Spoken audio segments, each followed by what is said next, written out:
Վերջին օրերին Նիկոլ Փաշինյանը փորձում է ստանձնել բռնապետի դերը եւ Հայաստանում հաստատել տոտալիտար ռեժիմ։ Գանք սկզբից, այսինքն նրա Թուրքիա այցից։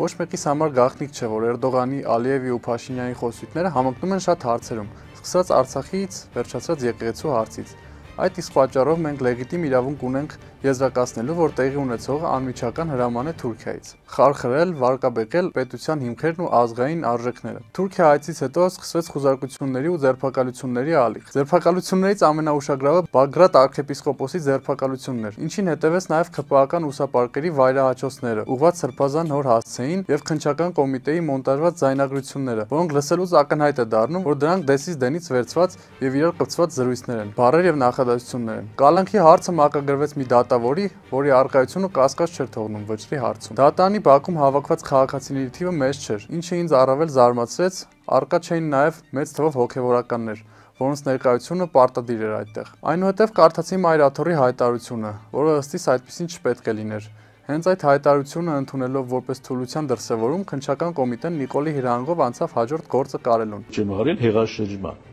Դա զավթելու կոդ չի։ Ես հեղաշրջման։ Ես ուժային կառույցներին ասել եմ, որ փրկեք այս երկիրը։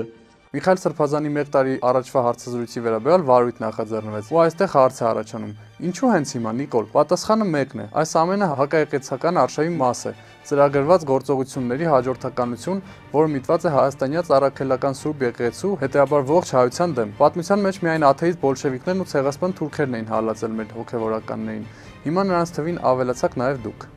Այսօրվա խայտարակ դեպքերը, Մայր Աթոռ Սուրբ Էջմիածնի ոստիկանական ուժերով ներխուժելու փորձը, սրբազաններին խաշքշելը, համարձակվել է իրականացնել ոչ թե թշնամին, այլ Հայաստանի իշխանության հրամանով գործող ոստիկանական ազգային անվտանգության ուժերը։ Սա ոչ միայն խայտարակություն է, այլ պատմական հանցագործություն մեր հոգևոր ու ազգային ինքնության դեմ։ Ոչ մի համազգեստ, ուսադիր, զենք, հատուկ միջոցներ Աստծո պատժից ձեզ չեմ փրկելու, դա լավ իմացեք։ Նիկոլ Փաշինյանը ստանձնած լինելով թուրքական պատվերը, գործի է դրել պետական ապարատը, ԱԱԾ-ն, քննչականը եւ ոստիկանությունը, ու փորձում է իրականացնել իր ազգակործան ծրագիրը։ Բայց սրա համար նույնքան պատասխանատու են նաեւ իրավապահ համակարգի բոլոր այն աշխատակիցները, ովքեր գնացին այդ քայլին։ Իրենց խղճի ու պատվի վերջին նշույլը ոտնահարեցին եւ համարձակվեցին կատարել այդ ազգակործան հրամանը։ Դուք դադարեցիք լինել ՀՀ քաղաքացիներ։ Դուք դավաճանեցիք ձեր եկեղեցուն, ձեր պետությանը եւ սերունդները դա երբեք չեն մոռանա։ Բայց նաեւ պետք է արձանագրել, որ շատ արագ հավատավոր ժողովուրդը հավաքվեց եւ թույլ չտվեց պղծեք Մայր Աթոռը։ Հետեւաբար սա հաղթանակ էր,